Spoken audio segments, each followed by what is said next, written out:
Kalau kita tuh di saham IPO ya, kita nggak terlalu melihat, maksudnya kayak dari satu perusahaan ke perusahaan lain, oh ini perusahaan apa gitu ya. Tapi kita lebih melihat pada sebenarnya perusahaan ini tuh bagaimana kondisinya di industri saat ini.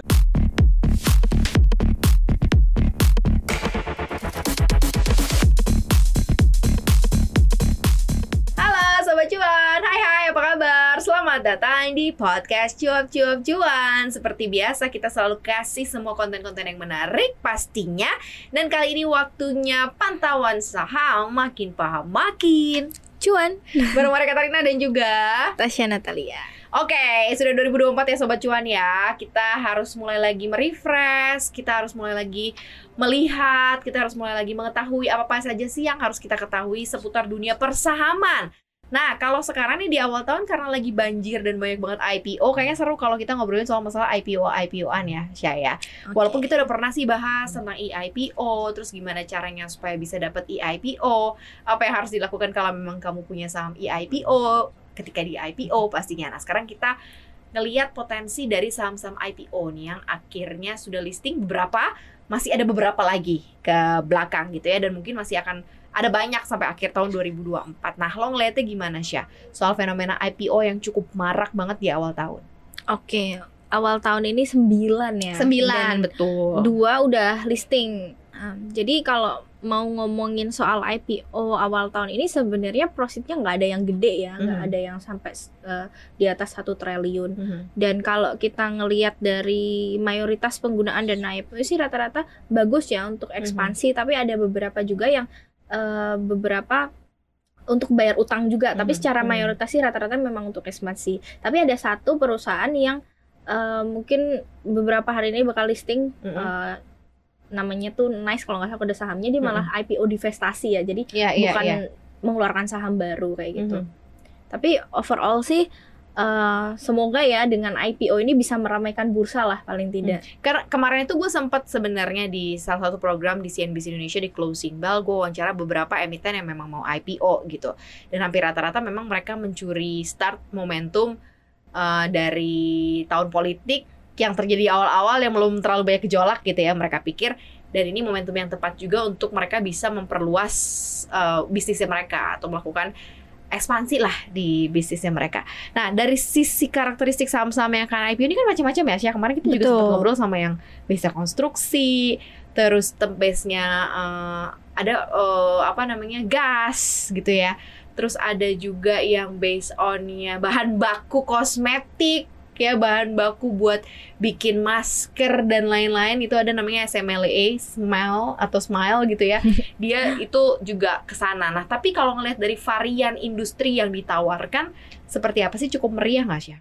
Cukup meriah ya, banyak industri yang beda-beda juga. Sebenarnya kalau kita tuh di saham IPO ya, kita nggak terlalu melihat, maksudnya kayak dari satu perusahaan ke perusahaan lain, oh ini perusahaan apa gitu ya. Tapi kita lebih melihat pada sebenarnya perusahaan ini tuh bagaimana kondisinya di industri saat ini, begitu ya. Jadi kita bisa nanti memproyeksikan tuh kira-kira dengan industri saat ini yang ya mungkin sebenarnya bisa kita bilang udah mulai membaik ya kalau kita ngelihat secara makro. Tapi apakah ini akan sustain atau enggak kayak gitu. Oke, bagaimana perusahaan ini kondisi saat ini di industrinya gitu ya. Secara industri. Dan kenapa kok mereka mau IPO ya? Karena kayak beberapa perusahaan kan udah 17 tahun mereka menjadi perusahaan dan udah menjalani bisnisnya, terus tahu-tahu IPO gitu ya. Ada yang udah 20 tahun terus tahu-tahu IPO. Kenapa lo mau IPO? Itu sebenarnya juga jadi satu pertanyaan juga ya, Syah. Nah, ini kan kalau rata-rata yang dikasih gambaran di prospektus kan semuanya masih baik lah ya. Soal misalnya ekspansi bisnis, terus memperluas ini, memperluas itu, lalala gitu ya. Sesuatu yang jauh dari konteks resikonya tinggi gitu. Kalau misalnya dia tulisnya misalnya untuk bayar hutang 90% mungkin udah jiper duluan investornya gitu. Tapi kalau dibilang untuk memperluas usaha kan, oh ada cuan baru nih, ada tambahan baru. Nah, seperti apa kita screen out awal sebenarnya untuk mengetahui bahwa ini perusahaan bukan memang cuman mau cari exit strategi aja, sih? Ya bahaya loh, exit strategi apa yang harus kita lakukan? IPO, wow, jangan gitu ya, karena melibatkan retail di situ. Seperti apa, Syah? Oke, memang kalau kita baca prospektus kan itu ratusan lembar ya, banyak banget. Nah, mungkin screening awalnya adalah pertama kita ngelihat dari rencana IPO-nya dulu.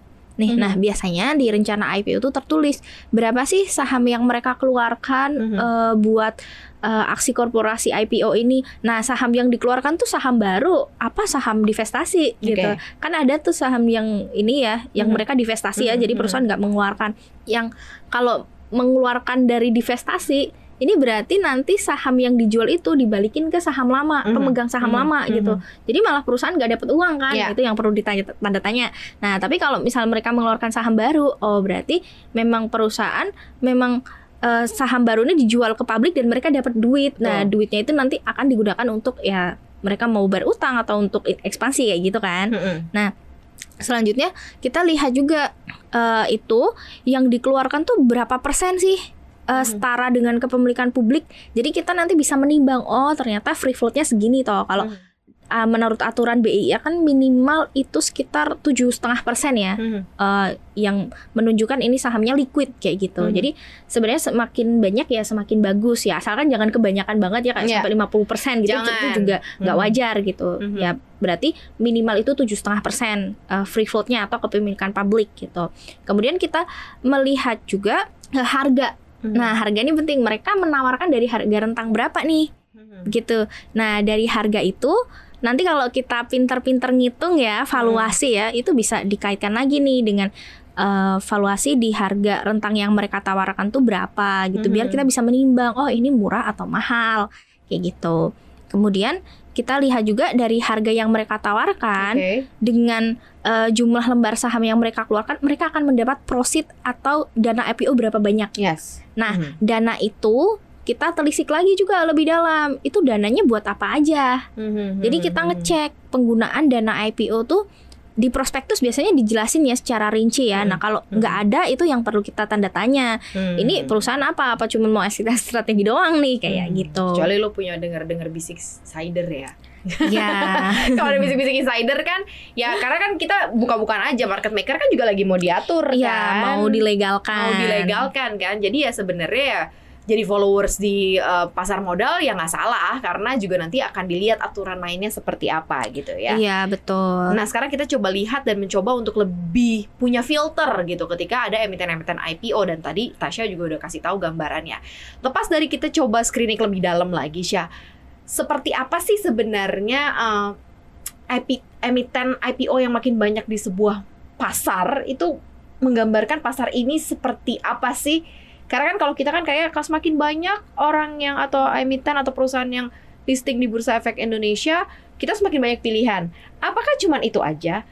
Ataukah ada hal lain gitu? Misal artinya adalah ekonomi kita akan jauh lebih growing up, terus kemudian juga standarisasi dalam market itu sendiri gitu ya juga akan meningkat gitu, karena ternyata banyak kok perusahaan yang trust terhadap pasar modal. Artinya kan investasi ketika kita jadi emiten, banyak juga investornya yang akan menyerap gitu ya. Kalau kamu ngelihatnya gimana? Oke, maksudnya semakin banyak saham IPO yang masuk ini dampaknya atau mungkin animo masyarakat di kondisi industri saat itu gimana gitu ya, gitu maksudnya. Dan gambaran asing juga ngelihat, oh Indonesia nih IPO-nya kemarin 800 sekarang jadi 1000 gitu. Mereka ngelihatnya gimana? Apakah mereka akan semakin tertarik ataukah justru malah kayak mikir ulang, karena kan tadi dibilang profitnya juga nggak gitu besar-besar gitu kan. Jadi mendingan kita terima IPO sekali gede deh gitu loh. Kita pengen dong IPO yang gede-gede aja, yang kuat-kuat aja, yang asing juga bisa masuk ke sana gitu, ketimbang yang profitnya kecil-kecil. Oke, ini cukup menarik ya, karena kalau kita menilik dari 2023, ini kan bisa dibilang 2023 itu IPO paling banyak sepanjang sejarah, ada 79 kalau nggak salah ya. Dan tapi sayangnya nih dari 79 itu malah mayoritas kinerjanya nggak bisa atraktif. Mungkin ada beberapa ya dari saham emiten Prajogo Pangestu yang ya buka-bukaan aja pergerakannya sangat fantastis sekali begitu ya. Tapi ya walaupun gitu kan bisa dibilang mayoritasnya tuh gerakannya malah pada ambles semua. Ada yang bahkan sampai ke 12 perak gitu kan. Jadi kalau aku bilang animonya nih di saham IPO rata-rata memang buat cuan bungkus aja ya pada. Dan memang banyak yang belum terlalu mendalami banget untuk analisis di saham IPO ini, karena memang kan belum ada pergerakan harganya. Jadi kita di pergerakan awal itu ya nggak salah juga kalau misalnya mereka sudah untung dan langsung take profit gitu kan, karena mereka jagain dulu keuntungan mereka gitu kan, kecuali ada beberapa yang memang harganya naik terus, ARA berjilid, tapi habis itu banyak juga yang ARB berjilid juga kan. Nah ini mungkin perlu kita waspadai ya, apalagi sekarang kan ARB ARA itu kan udah simetris. Betul. Nih, jadi bisa dibilang kalau misalnya yang kemarin habis naik mungkin ARA berjilid, ya bisa aja dalam sehari nanti akan turun langsung 30%.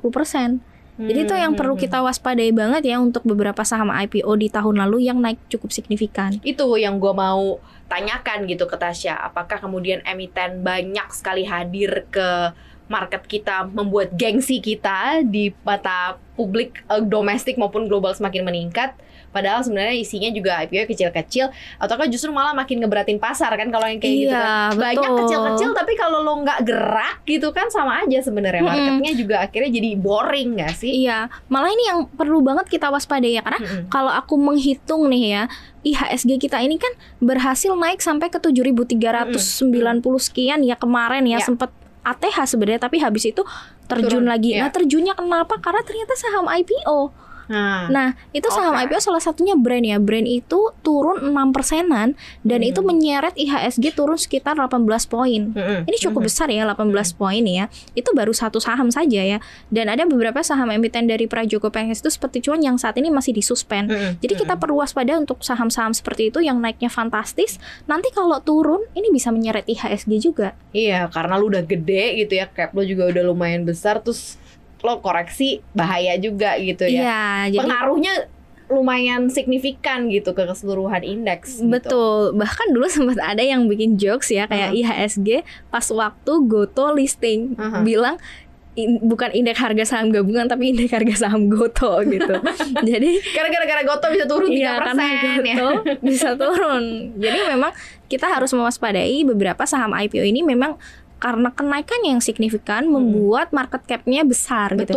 Betul. Selain karena harga sahamnya naik, ada juga yang memang dia secara market cap-nya tuh sudah besar dari awal karena market share-nya tuh banyak banget. Nah, itu gitu. dia. Itu juga perlu diwaspadai gitu ya. Jadi saham IPO yang besar-besar ini kontribusi ke IHSG-nya kan signifikan. Jadi kalau pergerakannya volatile banget, nah itu yang perlu kita waspadai, market jadi bisa bumpy. Nah, gitu. Ini fenomenanya akan terjadi dalam jangka waktu panjang nggak sih? Karena mengingat emiten-emiten atau perusahaan-perusahaan dengan cap besar, dengan lingkup usaha yang besar tuh rata-rata sudah listing, rata-rata sudah IPO gitu.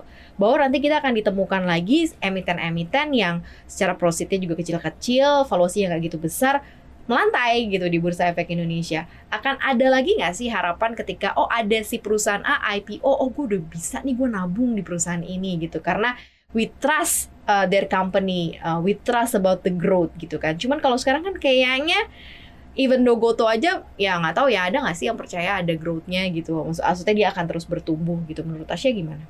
Oke, cukup menarik ya, karena memang rata-rata yang udah mature, udah IPO lama, udah jadi big caps yang kita bilang fundamentalnya bagus, ya itu kan gerakannya malah cenderung lambat ya. Memang kayak saham IPO atau saham yang profitnya kecil, yang likuiditasnya kecil, itu yang paling gampang digerakin. Memang seperti itu di bursa. Ya, tapi kembali lagi nih dalam investasi kita. Maksudnya kita sebagai investor, kita harus bisa diversifikasi. Kita harus bisa atur porsi gitu ya. Jadi saham IPO terutama ya, karena ini kan belum ada pergerakannya. Hari pertama biasanya volatile sekali, ada yang bisa sampai ARA, tapi bisa juga dijatuhkan belasan sampai puluhan persen.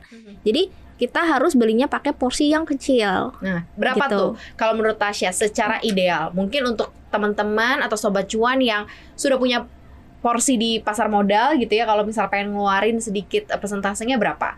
Atau teman-teman yang kayaknya baru mau masuk, coba deh saham IPO karena mungkin secara harga relatively masih jauh lebih terjangkau gitu ya dari harga per lotnya ketimbang mungkin main atau punya yang besar-besar. Kalau menurut Tasya.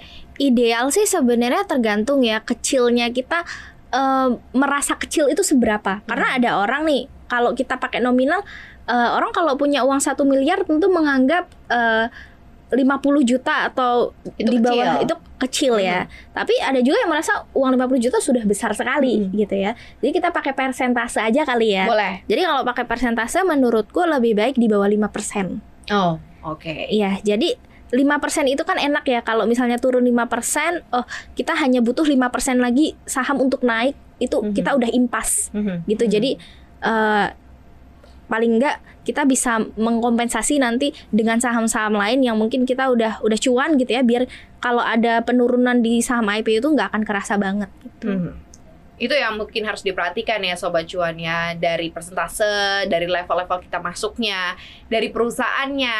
Memang harus seniat itu sih kalau mau investasi atau kalau pengen melihat saham IPO ini good prospect atau enggak, memang harus kayak nyempetin waktu buat baca, buat pelajarin, dan buat ikut gitu ya. Tapi kalau memang misalnya mau ikut hype-nya doang, bener kata Tasya tadi, cuan bungkus cabut. Sama tambahan satu lagi. Boleh. Biasanya di IPO tuh ada pemanis namanya Warren. Nah, Ya. nah Bukan itu Warren Buffett. Warren ya. Nah, Warren Tapi yang ini tuh kemarin itu nggak udah keluar kan yang sama Warren itu, tapi nggak oke juga loh. iya, cuman seenggaknya udah dapet pemanis. Oh iya ada saham bonus. Ada pemanisnya dari Warren itu. Jadi ya memang itu bisa menjadi satu poin ya, kalau pengen masuk ada Warren, bisa jadi bonus. Tapi Warren juga bukan jadi satu kepastian bahwa ini perusahaannya bakal bagus gitu atau gerak sahamnya jadi atraktif. Tapi seenggaknya ketika kita ada rugi dikit gitu kan, atau ya rugi berapa gitulah dari pergerakan harga sahamnya, kita udah dapat keuntungan. Itu yang udah bisa dipastikan dari Warren. Itu dia ya. Ya mudah-mudahan nih Sobat Cuan tinggal dilihat aja gitu, kalau emang tertarik ya mana yang bagi saham plus Warren gitu ya, mungkin bisa diikutin. Tapi yang jelas memang kita harus jauh lebih punya filter, kita harus jauh lebih punya kedetailan tersendiri gitu dalam menentukan, karena memang saham-saham IPO akan banyak banget di tahun ini juga. Jadi hati-hati untuk masuknya gitu, ngelihat mana saham atau perusahaan yang memang cocok dengan portofolio kamu, cocok dengan profil resiko kamu gitu ya. Jangan sampai salah masuk gitu ya. Udah masuk nggak bisa keluar, itu yang lebih bahaya lagi pastinya ya. Tasya, thank you udah datang di Paham hari ini. Jangan lupa Sobat Cuan untuk dengerin konten podcast kita lain yang hadir di Apple Podcast, Google Podcast, Spotify, dan juga Anchor. Follow akun Instagram kita di @cuap_cuan dan subscribe YouTube channel kita di cuap-cuap-cuan. Like, share, dan juga komen. Thank you banget Sobat Cuan, Maria dan juga Tasya. Mami, bye.